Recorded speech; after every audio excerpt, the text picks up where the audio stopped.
classical yoga texts are saying that in order to progress very deep into the path of yoga, we need the guidance of a good and competent teacher. In fact, many of the classical texts say that without a good and competent teacher, we are a bit lost in the path of yoga. It's almost like a blind person following a blind person. In today's era, there is a big challenge because modern people do not necessarily believe in the concept of a teacher, and also more significantly, there are very few teachers worthy of trust and respect.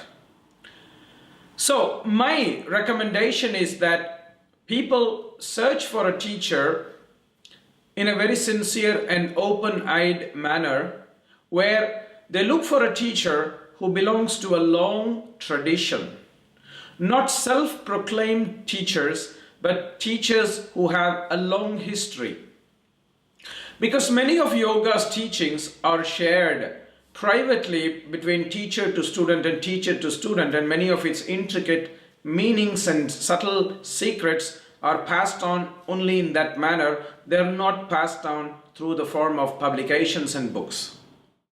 So my suggestion is that people look for a teacher who belongs to a tradition, and people who are competent in not only practices but also in communication of these practices, people with whom the student can be open and ask questions and in an appropriate manner and get appropriate answers.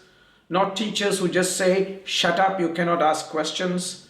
Not teachers who are instilling fear in the student so that they cannot ask questions, or teachers who create an aura of mysticism or esotericism where nothing seems to make sense. At the same time, it's very important to remember that a teacher-student relationship only works based on trust and confidence. And I think this is something which both students and teachers have to work on themselves. The teachers have to earn the trust of their students, and the students have to earn the trust of their teachers. The responsibility is on both sides, it's not just on one. So my conclusion is very simple.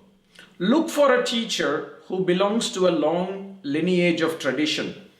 Those who have teachers, who in turn have teachers, etc. And look for a teacher who is open, down to earth, who is accessible, who is able to interact with you at a human level, not somebody who puts themselves on a pedestal and inaccessible.